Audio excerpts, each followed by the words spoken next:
प्राण शक्ति एक दिव्य विभूति। देखा जाए तो प्राण शक्ति एक बहुमूल्य विभूति होती है।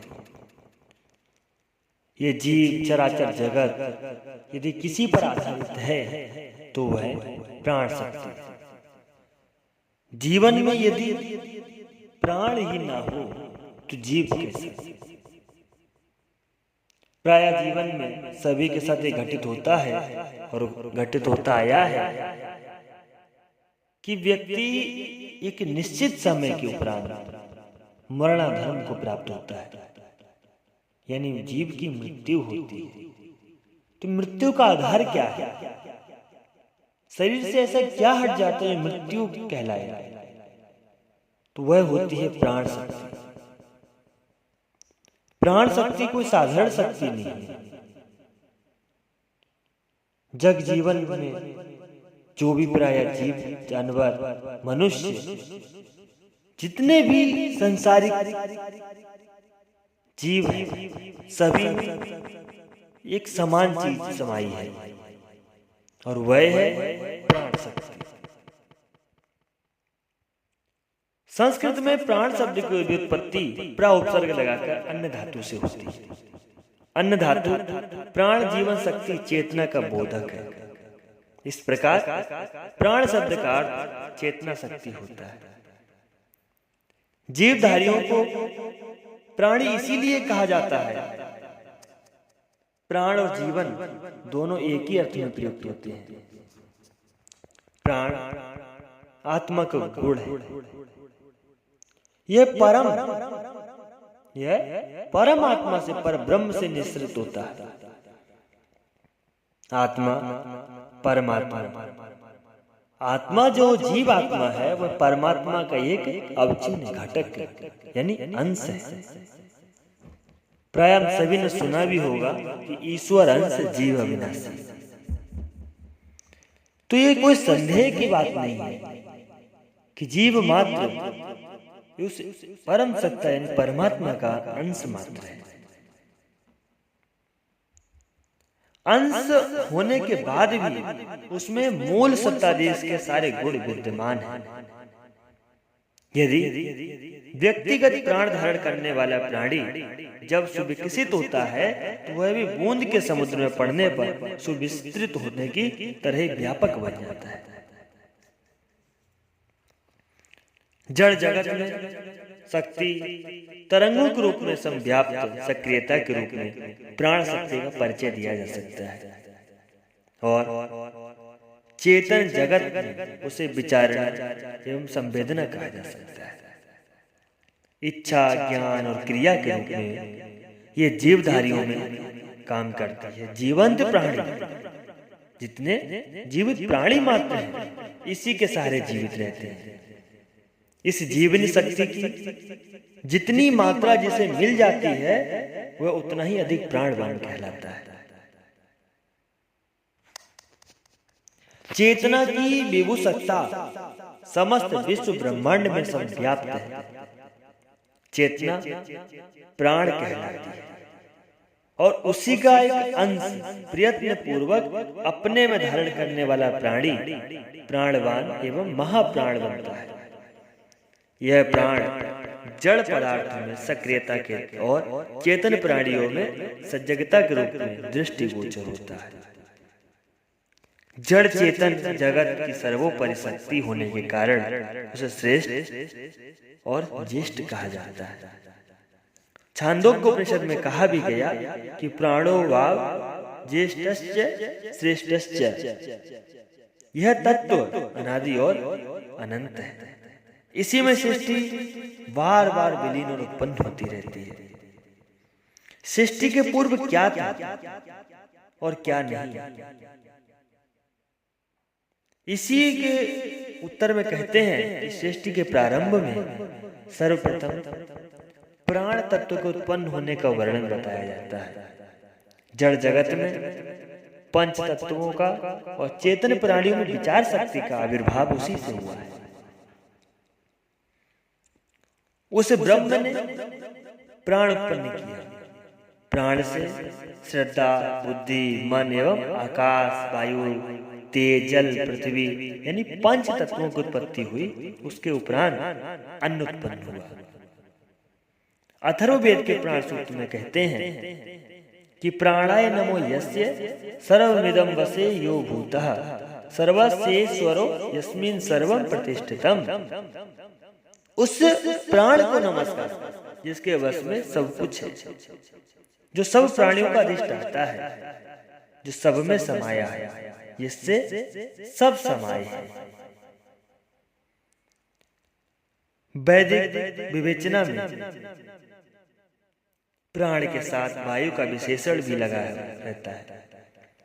उसे कितने स्थानों पर प्राण वायु भी कहा गया, प्राण वायु। किंतु इसका तात्पर्य ऑक्सीजन, नाइट्रोजन आदि जो भौतिक जगत में विकारों से नहीं, जो हमारे बाहरी जीवन में उपयोग होती है, उससे नहीं है। उसका उस प्रभा से है जिसकी गतिशील विद्युत तरंगों के रूप में भौतिक विज्ञानी चर्चा करते रहते हैं। अणु, विकिरण, ताप, ध्वनि आदि की जो शक्ति धाराओं के मूल में समव्याप्त सत्ता भी है, उसे कहा जा सकता है।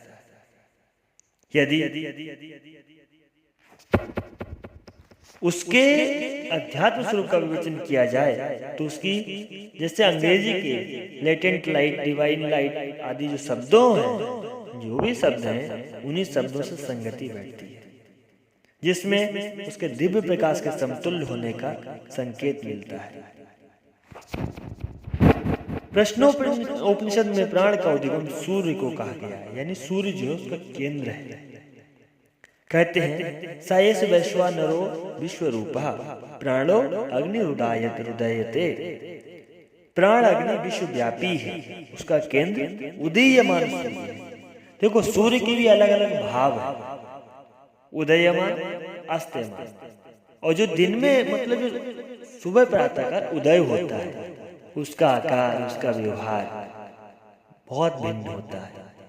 उसके उपरांत जो दिन का समय होता है सूर्य का, वो बहुत अलग रहता है। और उसी उपरांत जब अस्त होने का समय आता है, उसमें भी बहुत भिन्नता आ जाती है।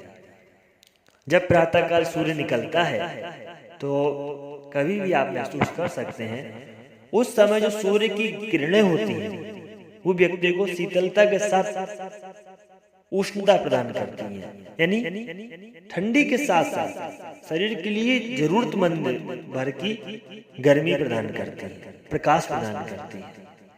किंतु वही सूर्य जब कुछ समय बाद सूर्य की गर्मी में हम निकलते हैं, तो वही सूर्य की गर्मी शरीर को चुभने लगती है। इसीलिए उदयमान सूर्य, जो उदीयमान सूर्य है, वो उसका केंद्र होता है। पृथ्वी के इर्द गिर्द एक चुंबकीय वातावरण दूर दूर तक फैला हुआ है। धरती का गुरुत्वाकर्षण ही सब कुछ नहीं होता। यह चुंबकीय वातावरण उसके साथ मिलकर अपने लोक में समव्याप्त कितनी क्षमताओं को जन्म देता है। उसके आधार पर संसार की अन्य गतिविधियों एवं प्राणियों की कितनी आवश्यकताएं पूरी करने वाले सुयोग बनते हैं। यह चुंबक तत्व आखिर आता कहां से है, या इसका उद्गम स्रोत कहां है? कहते हैं इसकी खोज अंतर्ग्रही अनुदानों के रूप में की जा रही थी,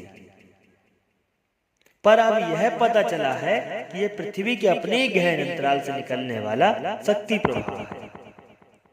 यदि लोहे की सुई यदि धागे से बांधकर अधर में लटकाई जाए, तो उसका एक सिरा उत्तर की ओर, दूसरा दक्षिण की ओर रहेगा। दिशा निर्देशक यानी कपास इसी आधार पर बनते हैं। प्राणियों के कितने क्रियाकलाप इसी चुंबकीय निर्देशन के आधार पर विनिर्मित होते रहते हैं। मनुष्य शरीर में बिजली की तरह काम करती है, यह तथ्य सर्वविदित है। इस तथ्य को प्रत्यक्ष देखा जा सकता है। हमारी रक्त नलिकाओं में लोहयुक्त हीमोग्लोबिन भरा पड़ा रहता है। जैसे लोह चूर्ण और चुंबक जिस प्रकार परस्पर चिपके रहते हैं, उसी प्रकार हमारी जीवन सत्ता भी जीव कोषों को परस्पर संबंध किए रहती है। उसकी सम्मिश्रित चेतना जो है, सम्मिश्रित चेतना से वे समस्त क्रियाकलाप चलते रहते हैं, जिन्हें हम जीवन संचार व्यवस्था कहते हैं। शरीर में जो चमक, स्फूर्ति, ताजगी, उमंग, साहस, उत्साह, निष्ठा, तत्परता जैसी विशेषताएं दिखाई पड़ती हैं, प्राण ऊर्जा की ही प्रतिक्रियाएं होती हैं। मनस्वी, ओजस्वी, तेजस्वी, तपस्वी आदि शब्द इसी क्षमता को बाहुल्य व्यक्त करते हैं। ऐतिहासिक महामानवों में यही विशेषता प्रधान रूप से रही है। ऊर्जा के सहारे ही यंत्रों का संचालन होता है। मनुष्य शरीर भी एक यंत्र है। इसके संचालन में जिस विद्युत की आवश्यकता पड़ती है उसे प्राण कहते हैं। देखा जाए तो प्राण एक अग्नि है, अग्नि जिसे ज्वलंत रखने के लिए आहार की आवश्यकता पड़ती है।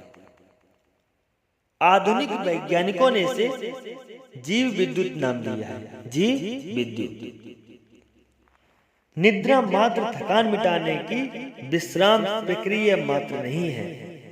वैज्ञानिक अनुसंधानों के अनुसार निद्रा में मस्तिष्क का सचेतन भाग अवचेतन की स्थिति में इसलिए जाता है कि वह स्थिति में अंतरिक्ष में प्रवाहित कर रहने वाली विद्युत धाराओं में से अपने उपयोग का अंश संग्रह संपादित कर सकने का अवसर मिल जाए, ऐसी खोज करता है। एरियल रेडियो तरंगों को पकड़ता है। निद्रावस्था में हमारा चेतन मस्तिष्क उसी स्थिति का बन जाता है और आकाश से इतनी विद्युतीय खुराक प्राप्त कर लेता है जिससे शारीरिक और मानसिक दोनों क्रियाकलापों का संचालन ठीक प्रकार संभव हो सके। निद्रा की पूर्ति न होने पर शारीरिक और मानसिक स्थिति में जो गड़बड़ी उत्पन्न होती है उसे अभीष्ट मात्रा में अविद्युतीय खुराक न मिलने की चेतनात्मक विभुक्षा भी कहते हैं। इसके बने रहने पर मनुष्य विक्षिप्त या अर्ध विक्षिप्त बन जाता है। पागलपन छा जाने से पूर्व प्राय कुछ दिन पहले से अनिद्रा रोग उत्पन्न होने रहता है। अनिद्रा में इस विद्युतीय आहार की कमी ही पड़ती रहती है। भौतिक लोह चुंबक से सभी परिचित है, पर यह तथ्य कम ही लोगों को मालूम है कि उससे भी कहीं अधिक उच्च स्तर का एक जैव चुंबक भी होता है, जिसे वैज्ञानिकों की भाषा में एनिमल मैग्नेट कहा जाता है। अध्यात्म विज्ञान के अनुसार इसका उपयोग वरदान, आशीर्वाद स्तर के आदान प्रदान में होता रहता है। छोटे अपने बड़ों के चरण स्पर्श करके अभिवादन करते हैं। इस स्पर्श में बड़ों की शुभेच्छा संपन्न विद्युत शक्ति का अनुदान छोटों को मिलता है। गुरु शिष्य परंपरा में भी यह परिपाटी चलती है। इसका एक प्रकार सिर पर हाथ रखकर आशीर्वाद देना भी है। छोटों के द्वारा बड़ों के पैर दबाने और बड़ों के द्वारा छोटों का आलिंगन चुम्बन गोद में लेना, पीठ आदि पर हाथ फिराना इसी विद्युतीय अनुदान प्रक्रिया के अंतर्गत आता है। बड़ों की विद्युत छोटों की ओर, समर्थों की असमर्थों की ओर दौड़ती है। इस प्रकार इस स्पर्श में छोटे ही प्रमुखता लाभ लेते हैं। देने का संतोष बड़ों के हिस्से में भी आता है। शरीर संचार की समस्त गतिविधियां एवं मस्तिष्कीय उड़ाने रक्त मांस ऐसे साधनों से नहीं, उसे विद्युत प्रवाह के द्वारा संभव होती हैं, जो जीवन तत्व बनकर रोम रोम में संव्याप्त है। इसी को मानवीय विद्युत कहते हैं। ओजस्वी, मनस्वी और तेजस्वी इसी विशेषता से संपन्न लोगों को कहते हैं। प्रतिभाशाली या प्रगतिशील लोगों को और सूरवीर साहसी लोगों में इसी क्षमता की बहुलता पाई जाती है। यह जैव विद्युत उस भौतिक बिजली से भिन्न है जो विद्युत यंत्रों में प्रयुक्त होती है। बैटरी, मैग्नेट, जनरेटर आदि का स्पर्श करने पर बिजली का झटका लगता है। उसके संपर्क से बल्ब, पंखे, रेडियो, हीटर आदि काम करने लगते हैं। जीव विद्युत का स्तर भिन्न है, इसलिए यह सब कार्य तो करती नहीं, पर अन्य प्रकार के प्राणी की अति महत्वपूर्ण आवश्यकता पूरी करने वाले कार्य संपन्न करती देखी जा सकती है। इसी कारण इस विद्युत के संरक्षण का उल्लेख पग पग पर आर्ष ग्रंथों से मिलता है। भौतिक और आध्यात्मिक और आत्मिक सफलता का मूल आधार प्राण रूपी यही बिजली है। इसके अपव्यय से बचता रहना चाहिए। इस प्रकार अनेक बात बताते हुए आगे कहते हैं कि तेजो वलय एक बहुमूल्य आत्मिक विभूति देवताओं अवतारों के चेहरे के चारों ओर एक प्रभा मंडल चित्रित किया जाता है। प्रायः सभी ने देखा होगा, किसी भी देवता का फोटो लो या छाया चित्र लो तो उनके मस्तिष्क के आसपास यानी मुख के आसपास एक लाइट जैसा चक्र बनाया जाता है, जो उनके चमकमान यानी प्रकाशमान होने का प्रतीक माना गया है। इसी ओर एक प्रभा मंडल चित्रित किया जाता है। श्रद्धावश महापुरुष और संत सिद्ध पुरुषों के चेहरे पर भी यह अंकन होता है। खुले नेत्रों से देखने पर जीवित महामानवों के चेहरे पर ऐसा कुछ दिखाई नहीं पड़ता। तब यह संदेह होता है कि जितने अवतारी शरीरधारियों को देखा होगा उन्हें यह प्रकाश दृष्टिगोचर होता होगा या नहीं, जो चित्रों में अंकित माना गया है या जो अंकित किया गया है। तेजो वलय उनकी आध्यात्मिक विशिष्टता का परिचय है। यह खुली आंखों से नहीं देखा जाता, पर सूक्ष्म नेत्र जिनके भी खुल सके होते हैं उन्हें प्रतीत होता है कि दैवीय महामानवों का देवत्व उनके चेहरे पर विशिष्ट रूप से देखा जाता है।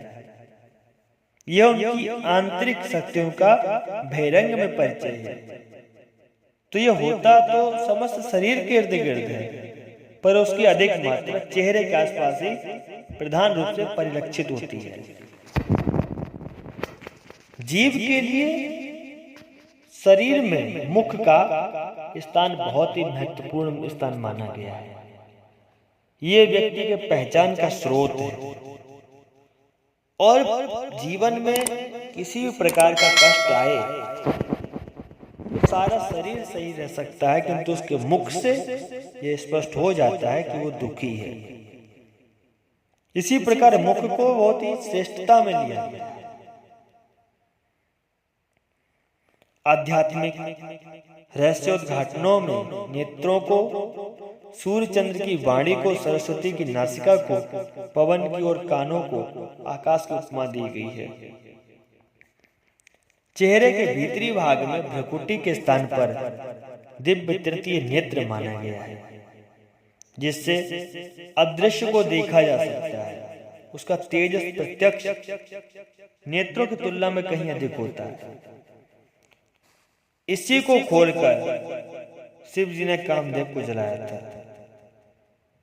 त्रिकालदर्शी इसी की सहायता से दूरदर्शन ही नहीं, भूत और भविष्य को भी देख पाते हैं। मस्तिष्क के भीतर ब्रह्मरंध्र यानी सहस्त्रसार चक्र विष्णु को उपासक इसे क्षीर सागर में सोया हुआ सहस्त्र फन वाला शेष नाग मानते हैं, और शिव उपासकों के लिए यह ब्रह्मरंध्र ही कैलाश और उसके इर्द गिर्द का क्षेत्र मानसरोवर है। गुरु तत्व का ध्यान यही किया जाता है। इस प्रकार मस्तिष्क का भीतरी भाग भी दिव्य शक्तियों से भरा है। ज्ञानेंद्रियां और परिशोधित स्थिति में भी वह सब देवतुल्य है।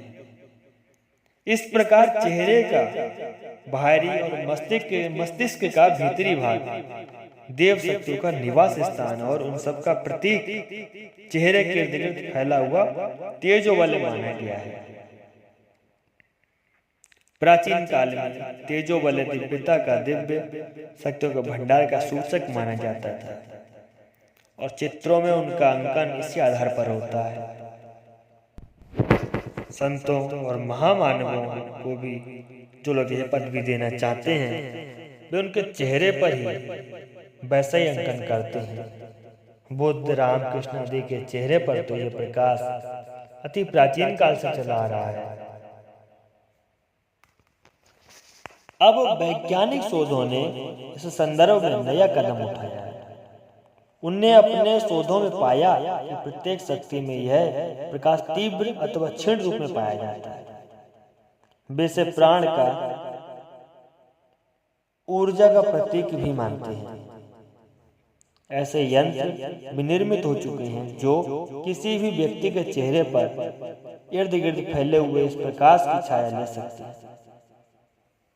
समस्त शरीर के इर्द गिर्द भी यह होता है, पर वह क्षीण रहता है, क्योंकि चेहरे के भीतर और बाहर विद्युत संपदा का भंडार है। गले से नीचे के अवयवों में प्राण ऊर्जा, गर्मी अथवा विद्युत का कितना भाग है, इसी का पता चलता है। जैसा अभी बताया कि जीवन में कष्ट कहीं भी कभी भी शरीर में हो, किंतु जो मुख है वो प्रत्यक्षीकरण होता है। उसे स्पष्ट दिख जाता है कि ये दुखी है, यह इसका मुख उदास है। उसी प्रकार ये प्रकाश तो जो प्राण शक्ति वायु है, ये जो तेजो पुंज प्रकाश है, ये तो समस्त शरीर के आसपास फैला रहता है, किंतु विद्यमान मस्तिष्क के आसपास ही होता है, महसूस। इसे दो भागों में विभक्त किया जा सकता है, एक शारीरिक, दूसरा मानसिक। शरीर से सीधा साधा प्रकाश निकलता है, प्रकाश सफेद होता है। मानसिक तेजो बल इसी में घुला होता है, इसमें रंगों की झलक होती है। जिस प्रकार इंद्रधनुष में हल्के भारी कई रंगों की झलक मिलती है, उसी प्रकार तेजो वलय का श्वेत भाग शरीरगत समर्थता का प्रमाण प्रस्तुत कर देता है। और यदि इसमें रंगों की झलक मिले तो उसे मानसिक विशेषता का परिचय माना जाता है। दिव्यता विहीन मोटे तगड़े शरीरों में तेजो वलय धुंधले कोहरे जैसा होता है, उसमें शुभ्रता का अंश बहुत कम होता है।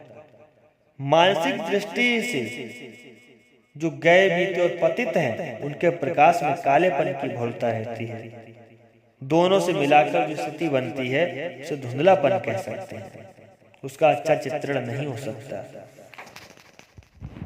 आध्यात्मिक दृष्टि से यह प्रभामंडल किसी की दिव्यता का परिचय है, उसमें विशिष्टताएं होनी ही चाहिए। ऐसा प्रकाश दिव्य चक्षुओं से ही देखा जा सकता है। जिस प्रकार कर्णेंद्रियों को जागृत करके नाद योग सुना जाता है, जैसे अंतर्दृष्टि से अंतर्मुखी होकर ध्यान योग द्वारा सूक्ष्म शरीर के अतरंग के किसी भाग के दर्शन किए जाते हैं, उसी प्रकार ज्ञान चक्षुओं से दैवी विभूति संपन्न पुरुषों का तेजो वलय देखा जाता है, और यह अनुमान लगाया जाता है कि किसके भीतर कितनी दिव्यता है। अब इस क्षेत्र में विज्ञान ने कुछ कदम आगे बढ़ाए हैं और विशिष्ट यंत्रों से शरीरगत प्राण ऊर्जा को आभा मंडल के रूप में प्रत्यक्ष देखना प्रारंभ किया है। इस आधार पर किसी के सशक्त, दुर्बल होने या स्वस्थ या रुग्ण होने का पता चलता है। भौतिक विवेचन का क्षेत्र भी यही है। विज्ञानी किसी की आध्यात्मिक स्थिति का पता नहीं लगा सकते, फिर भी शरीर या मन की स्वस्थता अथवा दुर्बलता का आकलन भी कम महत्वपूर्ण नहीं होता। शरीर में रक्त मांस ही नहीं होता, उसमें विद्युत शक्ति भी होती है। इसके भी दो भाग हैं, एक वह जो हृदय और मस्तिष्क से विनिर्मित होकर नाड़ी संस्थान का संचालन करती है, और दूसरी वह जो निखिल ब्रह्मांड में संव्याप्त रहते हुए प्रत्येक शरीरधारी वनस्पति एवं पदार्थ को प्रभावित करती है। दोनों में सम्मिश्रण से जो विद्युत बनती है उसी को वैज्ञानिक देख के समझ पाते हैं। उसी आधार पर किसी की स्थिति का विश्लेषण करते हैं। वैज्ञानिक तेजो वाले विशुद्धता भौतिक होता है, यही यंत्र गम्य है। आध्यात्मिक प्रभाव मंडल मशीनों से नहीं देखा जा सकता, उसे ज्ञान चक्षुओं से ही ध्यान योग द्वारा देखा जा सकेगा।